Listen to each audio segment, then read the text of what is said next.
After nearly a decade of working on F-16s and beyond in the Air Force, Greg Zuercher retired as a commissioned officer in the Army. He says there is a goodness to most Americans that really comes out, especially when we're under trial. And he says he saw that countless times in not one war, but two. It was such a big goal of mine. I had to get it done. That's why at the age of 33, Greg Zuercher signed up for the Air Force. Then it was off to the Army. I just showed up and did my best, and I came out on top out of 76 graduates at a NCO academy. Years later, he was the officer in charge of 30 infantry soldiers in Iraq. I'll never have anything quite to match that in this life.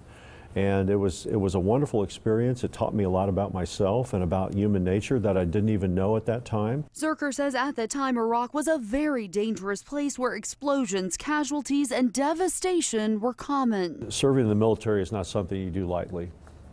There is a cost involved, and I've seen what it does. He says the older soldiers made it their mission to get the young guys home safely, and that they did. It was just, thank God, I'm back in America, back in my home country. It still gives me goosebumps. Zuercher says that for the Iraqis who worked with his infantry battalion, the dangerous times didn't end.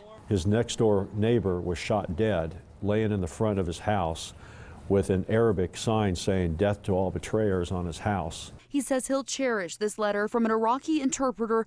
Page after page, he thanks those like Zuercher who helped him and his family find a new lease on life. He broke down and he cried on my shoulder, and I'll never forget, he hugged me very tightly, and all I could say was, "That's okay, that's what we do." And Zuercher says he saw more of what the military does best when serving in Afghanistan, the assignment to teach Afghan farmers how to produce. He says he captured 10,000 photos while there as somewhat of a military historian. This is Erwin Bleckley, his actual Medal of Honor from 1922-23. Zuercher's service continues today through VFW Post 112. And we try to highlight history that's been forgotten, underserved, or just off the radar. And that's exactly what the Post did when they staged Bleckley Day, 1 century after who they call Wichita's greatest aviation hero died in France. It was just unfinished business that we took care of. A fitting honor for a hero,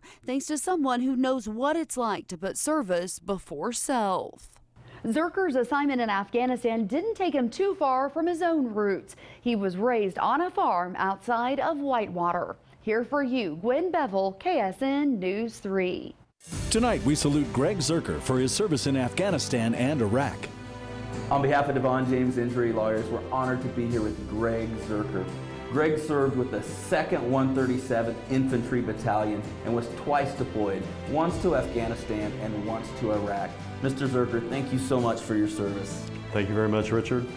I was very proud to serve. I served in 2 deployments, and I would do it over again if given the chance. Thank you very much. Veteran Salute is sponsored by the DeVaughn James Injury Lawyers.